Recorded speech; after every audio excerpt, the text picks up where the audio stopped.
استخارہ کیا چیز ہے؟ استخارے کے بارے میں دو باتیں یاد رکھیں۔ پہلی بات یہ کہ استخارے کے ذریعے کوئی غیب کی بات معلوم نہیں کی جا سکتی۔ استخارہ حساب کروانے کے لیے نہیں ہوتا، بلکہ یہ ایک سنت عمل ہے جس کے ذریعے ہم کسی کام جس میں ہمیں تردد ہو کہ ہمیں یہ کرنا ہے یا نہیں کرنا، اس کے بارے میں وہاں پر ہم استخارے کی دعا پڑھتے ہیں اور اللہ تعالیٰ سے خیر مانگتے ہیں۔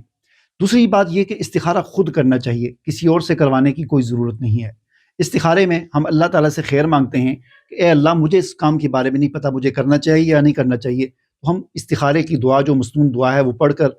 اللہ سے خیر مانگتے ہیں کہ اگر یہ میرے حق میں بہتر ہے تو یہ کام ہو جائے، اور اگر یہ کام میرے حق میں بہتر نہیں ہے تو مجھے اس سے دور کر دے، اس کام کو مجھ سے دور کر دے۔ بعض اوقات ایمرجنسی میں استخارہ کرنا پڑ جاتا ہے، تو اس کے لیے ایک مختصر سی دعا ہے، اللہم خیر لی واختر لی، اور دوسری ہے اللہم الہمنی رشدی۔ تو یہ دو دعائیں آپ جتنی بار ہو سکے ایمرجنسی میں بیٹھے بیٹھے جلدی سے پڑھ سکتے ہیں، اس کے بعد جو بھی فیصلہ کرنا ہو وہ